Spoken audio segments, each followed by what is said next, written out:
मांग संख्या 16, मांग संख्या 31 पर आपने मुझे बोलने का अवसर दिया। सभापति महोदय, प्रदेश के मुख्यमंत्री जी को मैं धन्यवाद देना चाहूँगा कि सोशल सिक्योरिटी की जितनी भी योजनाएं थी, विशेषकर पेंशन योजना, इनमें जो तरह तरह के राइडर लग रहे थे, उन सारे राइडरों को हटाते हुए प्रदेश के मुख्यमंत्री जी ने आज राजस्थान में 9,000 करोड़ रुपए वार्षिक व्यय 90 लाख लोगों को आज पेंशन दी जा रही है। केंद्र सरकार द्वारा 10 लाख लोगों को 200-300 रुपए, 300 करोड़ रुपए पेंशन केंद्र सरकार द्वारा दी जा रही है। सभापति महोदय, इसी तरह प्रदेश के मुख्यमंत्री जी ने जो Mahatma Gandhi minimum guarantee income योजना जो लागू करने की घोषणा करी, गरीब आदमी है, 125 दिन तक उनको रोजगार मिलेगा तो निश्चित रूप से उनको ताकत मिलेगी। सभापति महोदय, सामाजिक सुरक्षा पेंशन के समस्त जो लाभार्थी हैं उनको न्यूनतम 1,000 रुपए उनको पेंशन देने की जो प्रदेश के मंत्री ने घोषणा करी है, 77 लाख लोगों को, उससे भी उनको बहुत बड़ी लोगों को पेंशन देने का काम हुआ है। SC ST के विकास को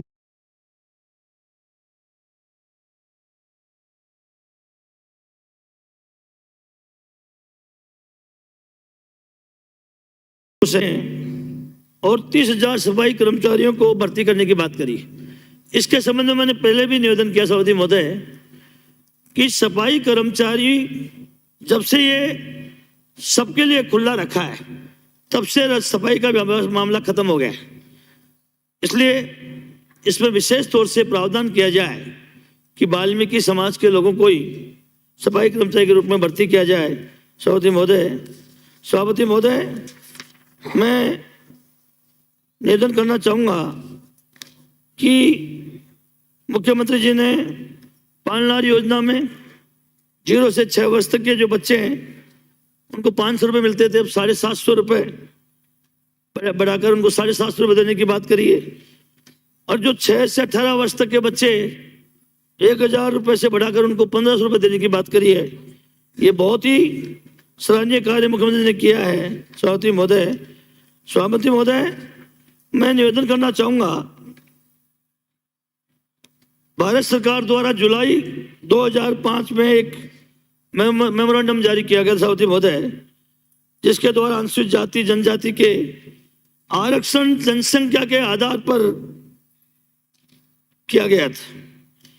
राजस्थान में अनुसूचित जाति की 17%, अनुसूचित जनजाति की 13%, भाषा की जनगणना 2001 के तहत ये प्रावधान किए गए। सभापति महोदय, केंद्र सरकार ने जैसे केंद्रीय विद्यालयों में 13 और 17%, SC 17%, ST 13% उन्होंने उस समय प्रावधान किया।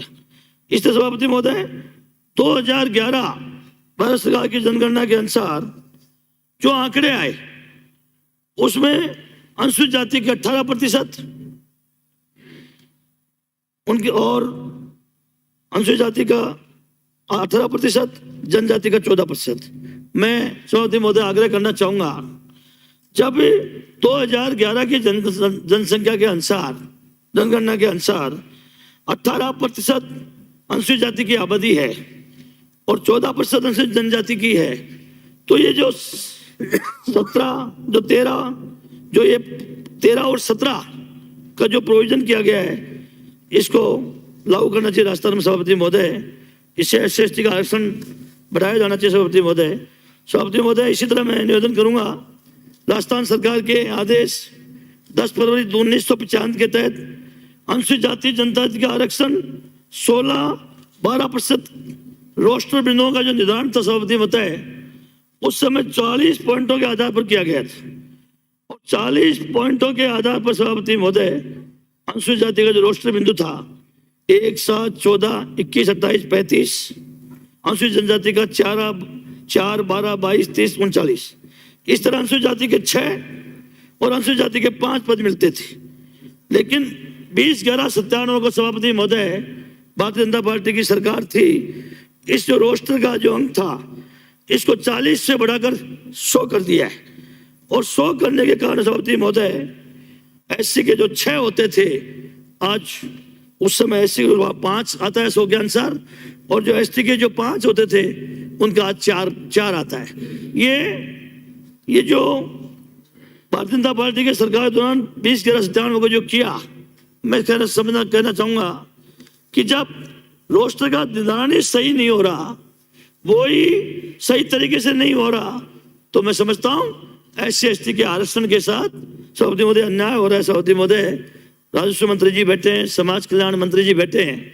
अरे भाई, 40 मापक करने से जब SC/ST को न्याय मिल रहा था, एक पद खत्म हो गया, तो कभी उसको आपको वापस सुधार करना चाहिए और सुधार करके SC/ST के लोगों के साथ न्याय करना चाहिए। सभापति महोदय, आपकी तो सरकार ही गरीब लोगों के आशीर्वाद से बनी है और गरीब लोग उम्मीद कर रहे हैं, और ऐसे स्थिति में आप इसको वापस दुरुस्त नहीं करो इस परिपत्र को, तो मैं समझता हूं SC/ST लोगों के साथ अन्याय। सभापति महोदय, कभी भी जब कांग्रेस की सरकार रही है, अशोक गहलोत जी की सरकार रही है, हमेशा SC/ST के प्रति संवेदनशील रहे।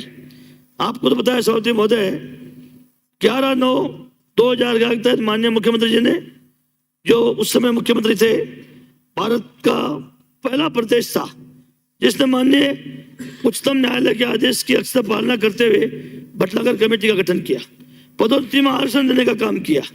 पूरे हिंदुस्तान में, राजस्थान में सबसे पहले किया, और पदोन्नति में आरक्षण लगातार दिया जा रहा है। सभापति महोदय, इसी तरह मैं आपसे निवेदन करूँगा सभापति महोदय कि इसमें सुधार होना चाहिए। सभापति महोदय, जैसे कई ऐसे विभाग हैं, विश्वविद्यालय, प्रोफेसर्स, एसोसिएट प्रोफेसर, शिक्षक, इन भर्ती में संपूर्ण विद्यालय को इकाई मानकर SC/ST के पदों को तय करते हैं, जबकि विषय वाई इनको इकाई माननी चाहिए।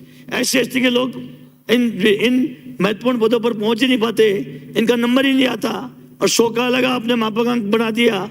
तो सभापति महोदय, एक विभाग, डिपार्टमेंट में 2-2, 3-3 प्रोफेसर होते हैं, SC/ST के लोगों का नंबर ही नहीं आता, इसलिए इसको भी ठीक कराने की जरूरत है। सभापति महोदय, सभापति महोदय, कार्मिक विभाग ने सारे राजस्थान के विभागों को एक निर्देश भेज रखा है कि अनुसूचित जाति जनजाति की समस्याओं के समाधान के लिए लाइजन ऑफिसर नियुक्त किया जाए।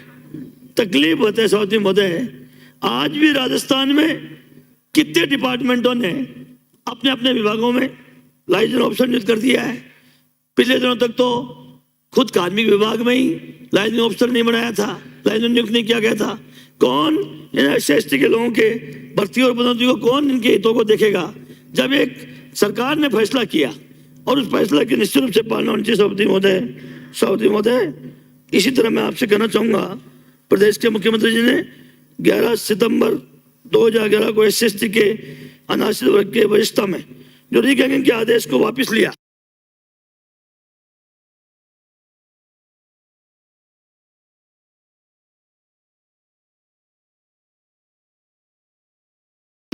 आज भी SC/ST के लोग दुआएं देते हैं। पूरे हिंदुस्तान में राजस्थान के मुख्यमंत्री ने जो फैसला किया कि जो सबसे पहले SC/ST के लोगों के साथ अन्याय नहीं होने दिया, लेकिन कुछ इस तरह के सुधार है। सभापति महोदय, समय समय पर कार्मिक विभाग ने हमारे रोस्टर, इसके पंजीकृत आरक्षण, इनके संधारण के लिए कई पत्र लिखे हैं।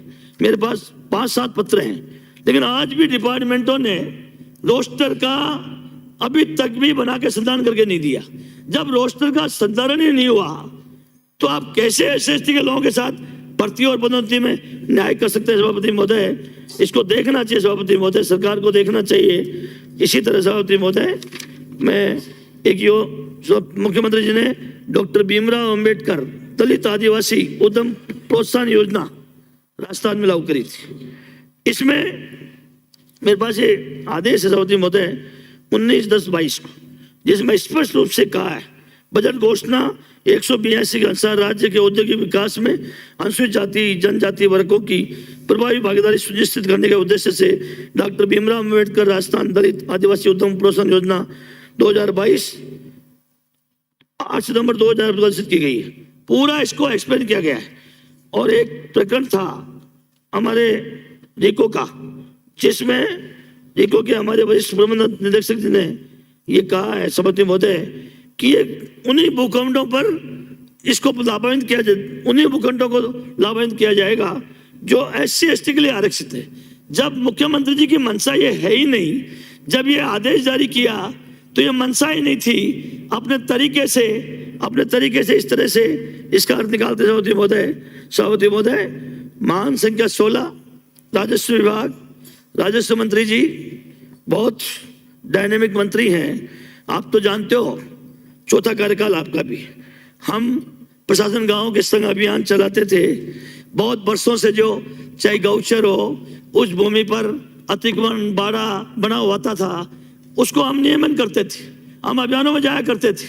और उसके बाद सभापति महोदय ये 2017 में 7 सितंबर 2017 और 30 नवंबर 2017 ये भारतीय जनता पार्टी की सरकार के दौरान एक ऐसे काले परिपत्र निकल गए जिसमें सभापति महोदय इनका नियमन के लिए प्रावधान कर दिया कि DLC दरों पर नियमन की बात कही है।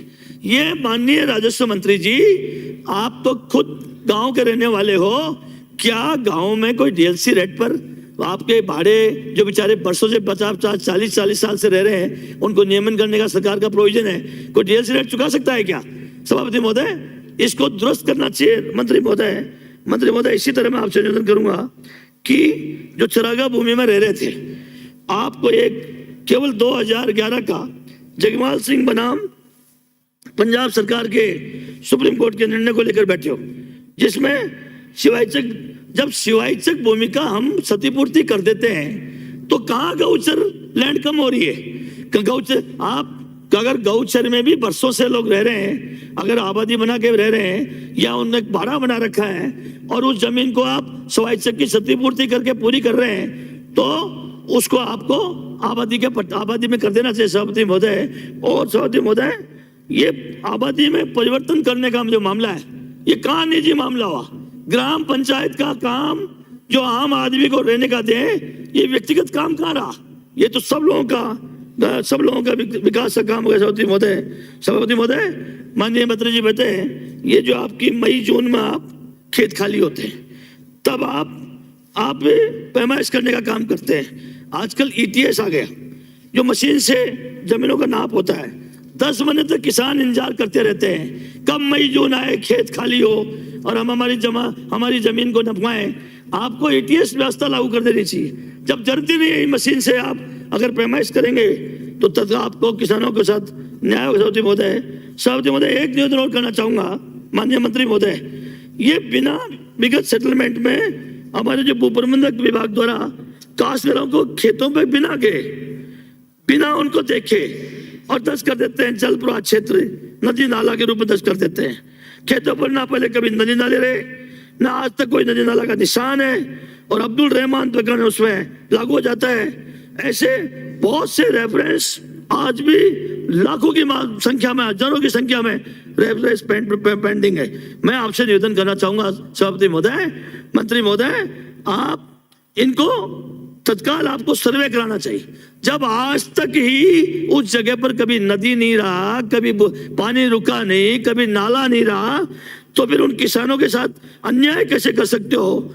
ये अब्दुल रहमान प्रकरण में ये कहाँ लिखा है कि आप बिना नाले ही अगर नाला दर्ज हो गया तो उसको दुरुस्त मत करो? मैं चाहूंगा आप एक ऐसा सर्वे कराएं और राजस्थान में इस तरह की जो अन्याय हो रही है उन अन्यायों को दूर करें, यही मैं निवेदन करूंगा। सभापति महोदय, ये राजस्थान काश्तकार अधिनियम धारा 182, इसके द्वारा अनुसूचित जाति जनजाति के काश्तकारों को जो जमीन जिन पर स्वर्ण जाति के लोगों द्वारा कब्जा कर लिया जाता है, प्रोविजन है कब्जा करने का प्रावधान। इसकी समय सीमा 90 दिन है। न्यायालय में मामले सालों तक चलते रहते हैं, कोई फैसला नहीं होता है, और जब कभी फैसला भी हो जाता है तो उसमें पुलिस जाब्ता मेंशन नहीं करते, उसमें पुलिस जाब्ता का प्रावधान मेंशन नहीं करते हैं। जब पुलिस जाब्ता का प्रावधान मेंशन नहीं होगा तो कैसे वो कब्जे को उठाया जाएगा? आपके डिग्री दे दो, आदेश कर दो, वो आपका आदेश धरा ही रह जाता है। आप तो डायनेमिक मंत्री है राजस्व मंत्री जी, आपको मिशन मोड पर इसका समय सीमा पर इसका निपटारा करना चाहिए। आप तो आपको कार्य योजना बनानी चाहिए, कार्य योजना बनानी चाहिए, आपको तय करना चाहिए। और राजस्थान जो काश्तकारी हमारा एक्ट है, अधिनियम है, इसमें आपको संशोधन करें। 188 में ये प्रोविजन करें कि 188 में आवश्यक रूप से जब कोई निर्णय होगा तो उसमें पुलिस जाब्ता उपलब्ध कराने का प्रावधान किया जाएगा। जब आप ये प्रोविजन कर दोगे, उस फैसले में पुलिस जाब्ता का प्रोविजन हो जाएगा, तो कैसे उस गरीब की जमीन को कैसे कोई सेवन ताकतवर बलशाली कैसे रोक लेगा। इसलिए मैं आपसे निवेदन करूंगा सभापति महोदय कि निश्चित रूप से आपने अच्छे काम किए हैं, बहुत अच्छे काम किए आपने राजस्थान में। मुख्यमंत्री जी ने भी ऐतिहासिक फैसले किए हैं, आपने कई निर्णय ऐसे किए हैं जिससे निश्चित रूप से उसको लाभ मिल रहा है सभापति महोदय। लेकिन मैं ये चाहूंगा कि कुछ कार्य ऐसे हैं जो उनको आपको अपने लेवल पर प्राथमिकता बनाते हुए आपको उन कार्यों को करने की आवश्यकता है सभापति महोदय। इसी तरह आजकल आप एग्रीमेंट करो, ऐसे प्रोविजन आपने शुरू किए हैं, ऑनलाइन तहसीलें करी हैं, आप डायरेक्ट सीधा आपके नामांतरण जैसे रजिस्ट्री कराओगे, एग्रीमेंट करके रजिस्ट्री होगी, जैसे ही रजिस्ट्री होगी सीधा नामांतरण खुल जाएगा, जमाबंदी में एंट्री हो जाएगा। तो ये आपको सॉफ्टवेयर ऐसा क्यों नहीं डेवलप कर देते हैं? आपका जो राजस्व का सॉफ्टवेयर है, आप उसमें उसके ऐसा डेवलप कर दें कि एग्रीमेंट आपका रजिस्ट्री हुई और तत्काल उसमें जमाबंदी में दर्ज हो जाएगा, तो जमाबंदी चक्रे नहीं काटना पड़ेगा, वो धक्के नहीं खाएगा गरीब आदमी। कई बार उसमें तरह तरह के विवाद हो जाते हैं सभापति महोदय। इसलिए मैं राजस्थान के मुख्यमंत्री जी को धन्यवाद देना चाहूंगा, जो पिछले 3-4 साल राजस्व विभाग में जो नवाचार हुए। इसी तरह समाज कल्याण मंत्री जी हमारे बैठे, मंत्री जी हमारे छात्रावास, ऐसा लगता है ये समाज कल्याण विभाग किसी जमाने में था SC/ST के बच्चों के लिए। आप पूरे बजट का आकलन कर लें, कहाँ समाज कल्याण के छात्रावास खुल रहे हैं, कहाँ खुल रहे हैं। अब मैं मानता हूं आज का दौर बदल गया है, आज समाज कल्याण के अलावा ऐसे छात्रावास हो गए हैं जो सरकार बेहतरीन एजुकेशनल संस्थाओं में हमारे बच्चों को पढ़ाने का काम कर रही है। लेकिन फिर भी SC/ST के जो छात्रावास हैं, इनकी स्थिति को सुधार की आवश्यकता है। जब हमारा मिनिस्टर दलित वर्ग का, गरीब वर्ग का हो और वहाँ छात्रावास में लाइट नहीं हो, बाथरूम कम हो, बाथरूम की सफाई नहीं हो, साबुन नहीं हो, कपड़ों की व्यवस्था नहीं हो, अरे केवल आपको बताने की आवश्यकता है। राजस्थान के मुख्यमंत्री ने ऐसे बहुत बार सबूत दिए हैं, उनके नोटिस में मजबूती से पक्ष को रखो। जिस दिन पक्ष रखोगे ना, उसी दिन आपसे कह देंगे पत्रावली प्रस्तुत करो, ये गरीब का मामला है, ये मुख्यमंत्री जी की कार्य योजना का मामला है, 1 मिनट में फैसला कर देंगे। आपको कोई ना कोई ऐसी कार्य योजना बनाओ कि जो आजकल जो बच्चे समाज कल्याण के छात्राओं से दूर हो गए हैं, जो ये समझते हैं कि एजुकेशन हमारे बच्चे का भविष्य, फ्यूचर कोई बहुत ज्यादा अच्छा नहीं है, आप इन छात्रावासों का सुध लो, आप विजिट करो खुद छात्रावास में जा जाके। और जो कम से कम दलित समाज के बच्चे, दलित मोहल्लों में, अभी तो एक ब्लॉक लेवल पर छात्रावास की बात चल रही है, आपको तो इसको गांव लेवल पर ले जाना चाहिए। जहां 2000, 3000, 4000 की आबादी है दलित समाज की, वहां छात्रावास खोलना चाहिए, जिससे हमारे बच्चे जो मुख्यमंत्री ने 1 से 1 योजनाएं दी हैं उसका लाभ उठा सकें। मुझे आपने सभापति महोदय मुझे बोलने का मौका दिया, मैं आपका धन्यवाद देता हूं, आभारी हूं। श्री रामलाल शर्मा।